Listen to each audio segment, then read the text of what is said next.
Greetings, this is Rebecca McCarthy again for English 102 online at South Seattle Community College. Welcome back to this Part 2 discussion of Machiavelli's The Prince. In this next set of chapters I have you read, Machiavelli starts out by talking about how a prince may rise to leadership from a private situation in one or two ways. The first way is through nefarious means, and the second way is when we gain the favor of our fellow citizenships. A private person in this case then can be elevated to the level of prince. Now, when I say a private person, I am making a differentiation between a private person and somebody who has come into leadership because of hereditary means. And I think it's interesting to note that Machiavelli offers examples of how somebody with a nefarious means come into leadership. He offers two examples, right? One is through a classic or historical example, and one was a current example of his time. By offering two separate examples that span many years, he's able to demonstrate how his rule that he is presenting to us as readers is consistent throughout time. And this is an important kind of technique that he employs here, and one that we might want to employ in our own academic readings as well. All right? So generally, Machiavelli covers in these chapters are the different ways in which one can become a prince, including the use of finances, fortunes, criminal acts, or just being held above fellow citizens.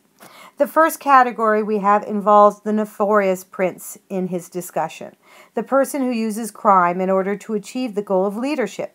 Now, Machiavelli writes about the criminal prince. Nevertheless, his barbarous cruelty and humanity with infinite wickedness do not permit him to be celebrated among most excellent men. What he achieved cannot be attributed to either fortune or genius.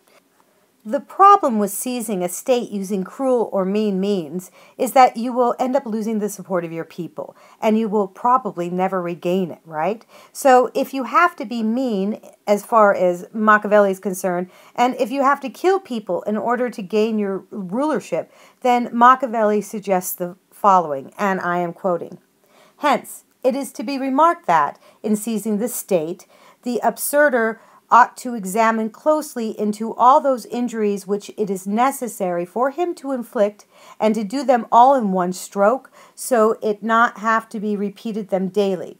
And best thus, not unsettling them, he will be able to reassure them, and win them to himself by benefits." So basically he's saying, you know, if you got to kill everybody in order to get rulership, do it all at once.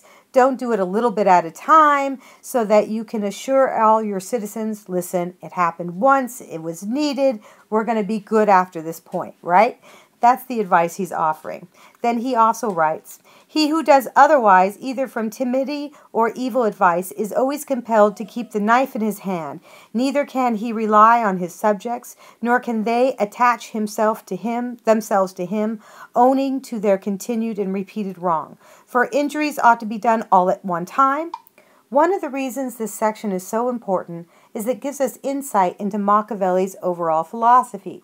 Machiavelli doesn't like it when a ruler is necessarily cruel, and to be cruel for the sake of being cruel is a bad thing. However, Machiavelli recognizes that sometimes you have to be cruel in order to be effective.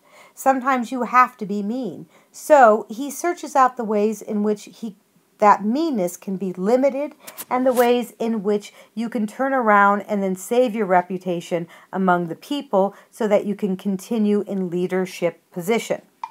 In Chapter 9, Machiavelli talks about the civil principality. The civil principality occurs when a leading citizen becomes the prince of his or her country.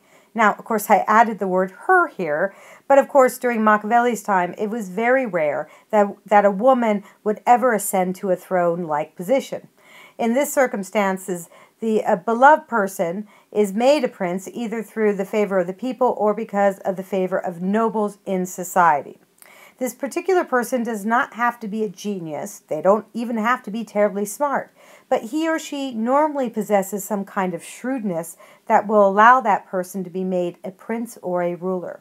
Now, Machiavelli writes to us, The principality is created either by the people or by the nobles, according as one or the other of them have the opportunity. For the nobles, seeing they cannot withstand the people, begin to cry out the reputations of one of themselves, and they make him a prince, so that under his shadow they can give it to their ambitions. The people, finding they cannot resist the nobles, also cry up the reputation of one of themselves and make him a prince as to defend by his authority. It is important to note here that Machiavelli feels that princes who end up gaining their position because of nobles will have a harder time in maintaining that position than when a prince rises to the role of leadership because of the people. Most of the rest of the chapter is dedicated to demonstrating why princes who have noble support often will have more of a difficult time maintaining that position as compared to the prince who has the support of the people. He also uses a lot of good examples to back up his opinions. Yay! Something, again, that we all need to emulate in our own papers. Now, chapter 10 is concerning the way in which the strength of all principalities ought to be measured. This chapter centers upon a particular question, whether a prince who has power should support himself with his own resources or whether he needs the assistance of others. This particular chapter deals with the defense of the principality itself, that is, the land, and where one gets the resources in order to defend against outside attackers. Ultimately, does the prince protect the principality, that is the land itself, using his own means, or does he convince the people that they have to help in the effort of defense?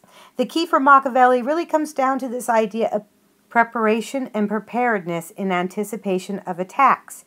If a leader can be well prepared way in advance for the possibility of attack, then that leader is going to be much better in a place to convince citizenships to help him out in protecting the land. So that's all I'm going to say about chapter 10. Now, the final part of your assignment was to read chapters 15 through 21, and I'm going to give you a brief overview.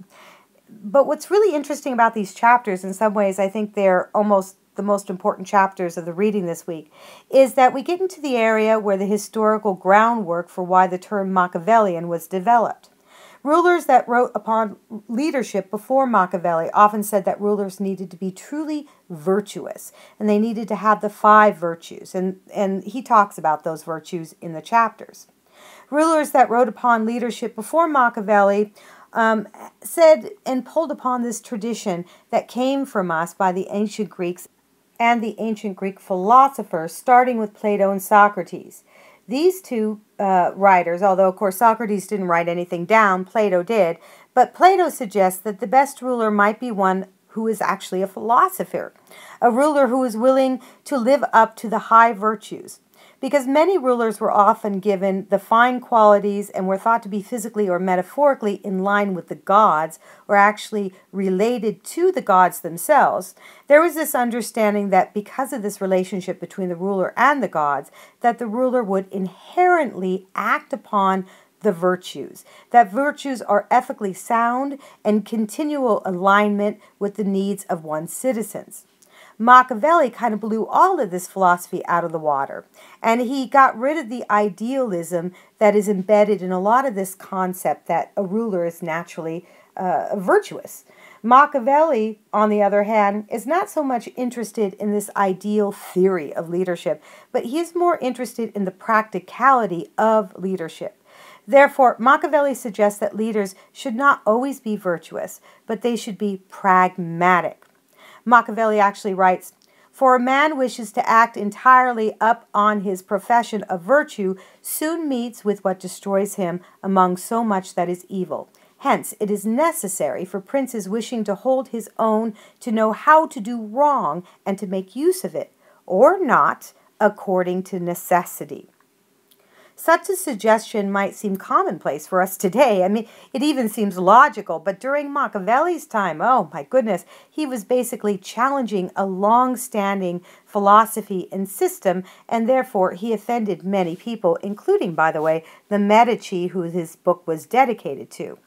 Now, of course, Machiavelli was quite aware of the fact that he was basically challenging a very long-standing accepted belief that rulers should be truly virtuous. And so his writings He does say that it would be ideal for a prince to have all these virtues, but that is just not practical, nor is it likely that any one human being will house all these virtues and act upon all these virtues at all times.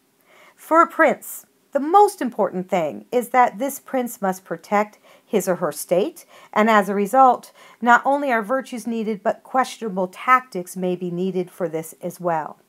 And that is all for right now for part 2 in this series of podcasts on Machiavelli's The Prince. When I come back with part 3, we will discuss the rest of the chapters that were assigned, and I also will talk a little bit about how these concepts regarding how a ruler can maintain a state can actually be then reapplied to everyday situations, such as the relationship between a parent and their children or a teacher and their students. And that is all I have for you right now. I will see you on the boards. Until later, goodbye.